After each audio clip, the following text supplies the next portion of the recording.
Continuando dentro del marco del Festival del Libro Judío Sefer Barcelona, realizado el pasado día 16 de noviembre en el Centro de Cultura Contemporánea de Barcelona, tuvo lugar la conferencia Holocausto y Derecho, el derecho al servicio del genocidio. Esta conferencia fue impartida por el profesor Xavier Boltaina, el cual tenemos el honor de tener esta tarde en Radio Sefarat. Buenas tardes, profesor. Muchas gracias y buenas tardes a todos los oyentes. Buenas tardes, gracias por recibirnos y por enmarcar el punto de partida con el cual empezó la segunda fase de Sefer Barcelona. En este caso, usted impartió como hemos dicho al principio, impartió la conferencia Holocausto y Derecho, el derecho al servicio del genocidio. Esta cuestión es interesante porque, es decir, nos explica que el derecho que sirve para proteger a la sociedad civil, en este caso, fue en contra de ella. Efectivamente, de hecho, esta conferencia es fruto de varios años de investigación que estoy llevando sobre el tema. Yo, como pueden imaginar los oyentes, soy profesional del derecho y ciertamente, como también dirijo un seminario sobre Holocausto en la Universidad Internacional Menéndez y Pelayo, una de las cuestiones que como profesional del derecho me ha parecido siempre muy interesante y muy necesario de estudio es que si quizá el Holocausto del pueblo judío tiene una especial singularidad, es cómo el régimen del Tercer Reich, el régimen de Hitler, utilizó el derecho para conseguir a partir de 1933 que la sociedad alemana aceptara de una manera pacífica, cómoda, poco a poco, de la ley a la ley, poder llegar al exterminio. Los alemanes en el 33 no estaban preparados para lo que iba a suceder, pero Hitler, utilizando las leyes, siempre públicas y conocidas, consiguió en 5 o 6 años que toda la ciudadanía alemana aceptara que la ley había deshumanizado absolutamente al pueblo judío y por tanto el paso al genocidio ya era un paso muchísimo más fácil. Ese es el objeto central de mi estudio. ¿Y cómo se consigue que toda una nación, todo un pueblo acepte unas leyes que van claramente en contra de otra parte de la población? Pues mire, es una pregunta extraordinariamente interesante. En los nazis, que podían ser muchas cosas pero no eran idiotas, sabían que debían hacerlo pasito a pasito. Y por lo tanto, el pasito a pasito en la deshumanización y criminalización de los judíos, como de cualquier minoría, pero en el caso de los judíos fue hecho de una manera científicamente jurídica, fue con pequeñas leyes al principio para llegar a las grandes leyes más crueles. Por ejemplo, le diré a los oyentes que las leyes de Nuremberg de pureza racial tardaron 2 años y medio en promulgarse desde que Hitler llegó al poder, porque la sociedad alemana no estaba preparada. ¿Cómo empezó Hitler? Pues aprobando leyes que eran extraordinariamente minoritarias. Por ejemplo, que los judíos no podían ejercer la profesión de abogado. Bueno, ¿a quién preocupaba? A los abogados. Es como, lo digo yo muchas veces, si prohibiéramos que los taxistas no pudiera haber taxistas africanos. Uh-huh. ¿Qué sucedería? ¿A quién le preocuparía? A los taxistas. ¿A cuáles? A los africanos. ¿Le preocuparía a los no africanos? ¿Preocupó a los abogados o a los jueces o a los profesores no judíos que ellos pudieran dejar de hacer sus trabajos? Ciertamente no. Así poco a poco la sociedad alemana fue aceptando que siendo un Estado de derecho, el derecho dejó de existir. Para ello, suponemos que blindaron la parte, por ejemplo, en el caso de los abogados judíos, blindaron a los abogados judíos, por ejemplo, para poder ejercer cualquier derecho para defenderse. Por supuesto, después prohibieron que los médicos atendieran a los no judíos, por lo tanto los médicos judíos solo podían ejercer con los ciudadanos judíos y progresivamente se fue deshumanizando. Hay un momento dado en que, por ejemplo, hay una ley que en el año 36 obliga que a todos los judíos hombres, a su nombre de pila, se añada el nombre de Israel. Luego a las mujeres, en la misma ley, se les obliga a llevar un segundo nombre, Sara. Eso puede parecer curioso o irrisorio, no lo es. Yo siempre digo que mi perro tiene un nombre. La ley española obliga a tener un nombre que le he puesto yo. ¿Cómo se puede deshumanizar a una persona no teniendo ni tan solo derecho a que su nombre lo haya elegido su padre o su madre? Fíjense los oyentes que al final, en el proceso de deshumanización, hubo una ley alemana que prohibía a las mujeres judías comprarse material para hacerse la limpieza de la cara y aparecer más guapas. ¿Por qué? Porque era ya la deshumanización absoluta. Tenían prohibido comprar productos de maquillaje. De alguna forma, este proceso actúa de forma muy similar a lo que podría actuar una secta, lavar el cerebro a la mayor parte de la población. Efectivamente, pero lo hicieron en una sociedad extraordinariamente culta. Debo decirles que todos los juristas alemanes que participaron en el Tercer Reich, algunos tenían fama extraordinariamente mundial. Alemania era el imperio de la ley, tenía los mejores profesores, los mejores juristas. Lo primero que hizo Hitler fue nazificar las facultades de derecho, porque sabía que controlando y teniendo a su favor a los jueces, a los abogados, a los fiscales, podía tener a favor, naturalmente, todo el aparato judicial que le permitiera imponer sus decisiones. Fue un proceso muy bien calculado, muy sistemático, y yo defiendo la singularidad del Holocausto en esos términos, porque si cogemos los 4 grandes genocidios del siglo, hay muchos más, pero si cogemos el genocidio armenio, el genocidio camboyano o el genocidio de Ruanda, en ninguno de ellos el derecho tuvo absolutamente ninguna importancia.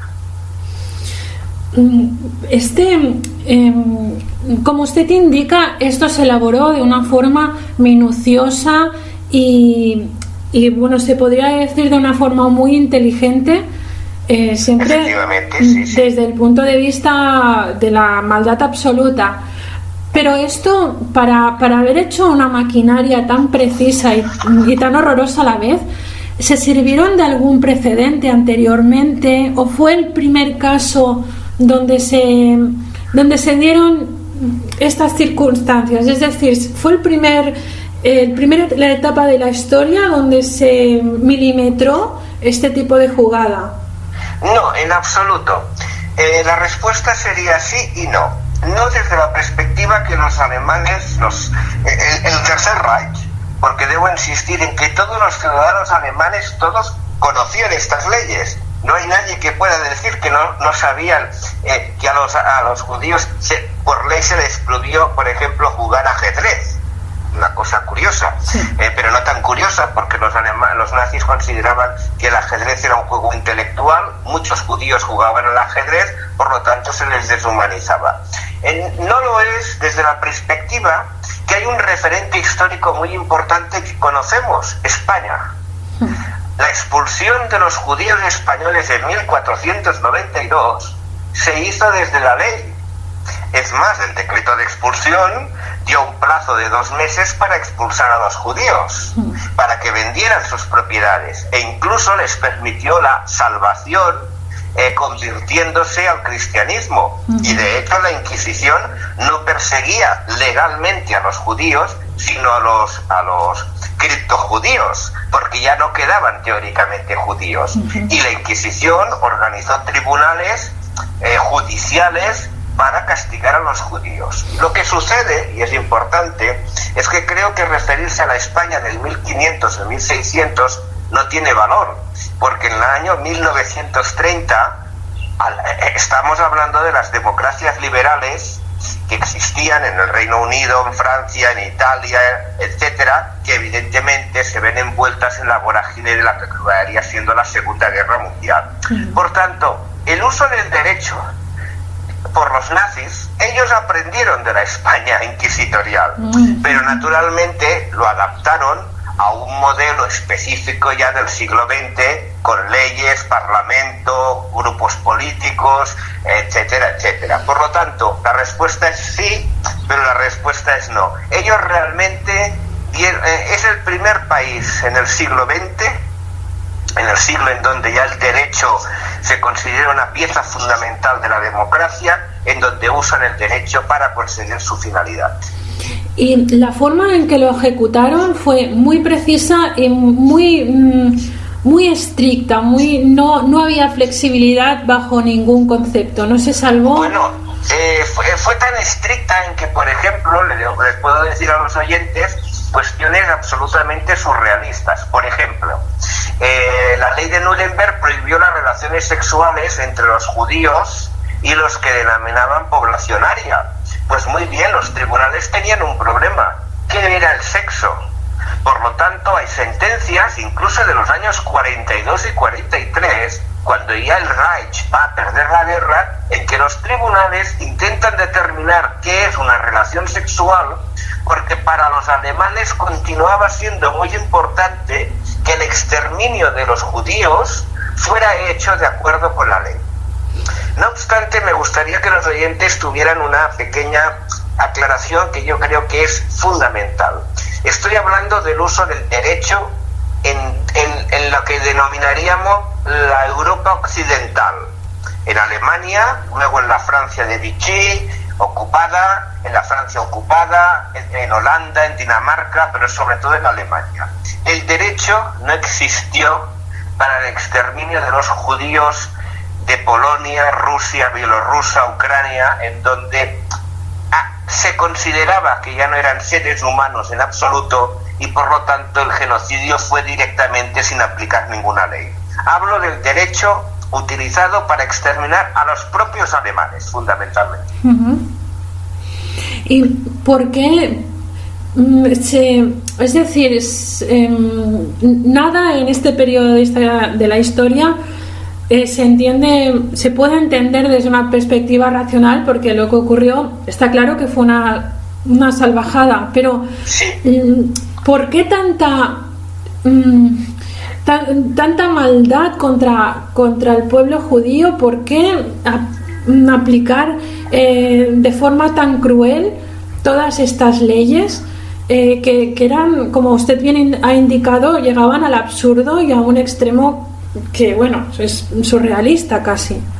Bueno, yo creo que los oyentes saben que el gran debate sobre por qué la inquina contra los judíos no es solo de Alemania, sino que el pueblo judío, por desgracia, durante 2000 años ha venido arrastrando los pogromos, la persecución y los genocidios uno tras otro, y que ciertamente el tema no se resuelve hasta la creación del Estado de Israel en 1948. Por lo tanto, yo creo que saber por qué el ser humano puede llegar a esos niveles de crueldad yo creo que es incomprensible. Lo que se me hace a mí mucho más incomprensible como jurista es cómo los alemanes querían dar pátina de corrección a todo aquello que ellos hicieron. Tenga en cuenta que la primera norma jurídica antijudía se aprobó 4 días después de que Hitler llegara al poder. Es decir, tenía un plan absolutamente establecido porque era consciente que necesitaba preparar a la sociedad. Y la sociedad alemana, por tradición, principios, cultura, respetaba mucho la ley. Y por lo tanto, algo podía quizás no estar bien, pero si estaba en la ley, se tenía que cumplir. Forma parte mucho del carácter germánico de la concepción de la vida. Y por eso Hitler, en lugar de hacer lo que hubiera ocurrido en otros sitios, un golpe de Estado, represión policial, asesinatos silenciados, decidió utilizar un arma que todos los alemanes iban a respetar, el derecho. Y así fue, efectivamente. Lo acataron. Lo acataron. Debo decirle que prácticamente no hubo ninguna disidencia en el mundo del derecho, como tampoco hubo ninguna disidencia prácticamente en el mundo de la medicina, cuando se aprobaron leyes de asesinato de personas con discapacidad. No hubo ninguna disidencia entre los médicos, ni en el sector de la enfermería, etcétera, etcétera. Es más, los oyentes deberían saber que el máximo líder del mundo del derecho alemán, Carl Schmitt, que era el más prestigioso catedrático del derecho público de Alemania, glosó de manera muy favorable y se hizo miembro de del partido nazi cuando Hitler subió al poder. Uh-huh. En relación a todo lo que hemos estado hablando, también queremos añadir y queremos pedir, por favor, si nos podría comentar que usted va a impartir también una serie de conferencias en relación a todo lo que hemos estado hablando hasta ahora. Sí, efectivamente, pero no yo solo. Es un seminario de inscripción gratuita. Tiene 6 sesiones. Todos los asistentes es gratuito, por lo tanto este año es el 6º seminario sobre el tema, que se organiza en la Universidad Internacional Menéndez y Pelayo en la sede de Barcelona. Por lo tanto, si los oyentes están interesados, deben entrar a la web de la Universidad Internacional Menéndez y Pelayo, sede de Barcelona. No lo imparto yo solo, lo dirijo, pero hay colaboradores y profesores que nos hablarán de la medicina y el holocausto, de la psiquiatría. Esa conferencia la impartirá el director del Hospital de Sant Boi, que es un referente internacional en psiquiatría.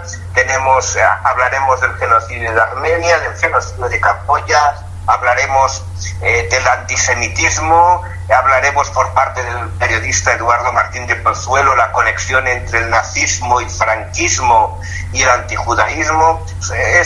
Hemos tenido siempre mucho éxito. Y yo lo debo agradecer fundamentalmente a los profesores que colaboran, que tienen un especial cariño y un especial interés por plantear lo que fue y exponer lo que fue una de las etapas más miserables y más dolorosas de la historia de la Europa de la primera mitad del siglo XX. Uh-huh. Pues, profesor Xavier Boltaina, le agradecemos muchísimo que nos haya podido ubicar otra vez en la conferencia que impartió el pasado día 16 sobre el derecho como a servicio del Holocausto, y también que nos pueda comentar que este ciclo de conferencias impartida por diversos profesores que se realizará en Barcelona, ¿a partir de qué fecha? Iniciaremos en enero con una conferencia inicial de un catedrático, Cesario Rodríguez Aguilera, muy prestigioso, donde nos va a hablar en enero, la primera conferencia inaugural, sobre los puntos de coincidencia contra los judíos entre el totalitarismo stalinista y el totalitarismo de Hitler, donde aparentemente los extremos también se tocaban, porque ambos, el comunismo de Stalin y el nazismo de Hitler, eran sobre todo y por encima de todo profundamente antijudíos. Empezamos en enero y acabamos en el mes de abril. La asistencia es gratuita. Quien quiera ir a todas las sesiones puede inscribirse, y quien quiera ir exclusivamente a 1, 2 o 3 puede aparecer por allí sin mayor problema, porque ciertamente es un seminario que está impulsado por la Universidad Menéndez y Pelayo, pero también por la Diputación de Barcelona, de la cual yo también soy gerente, por el Ayuntamiento de Barcelona y por la Benebris, que es la organización judía muy conocida, que también participa en este seminario. ¿Hay alguna página web en que los oyentes puedan...? Sí, pueden dirigirse a www.CUIMPP,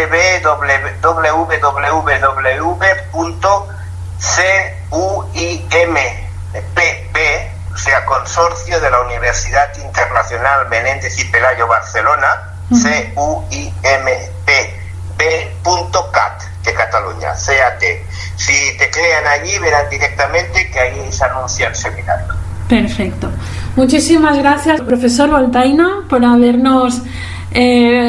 compartido este rato con los oyentes de Radio Sefarad. Muchas gracias a usted por su amable entrevista. Muchas gracias a los oyentes y a Radio Sefarad. Gracias, hasta pronto. Shalom, hasta pronto. Shalom.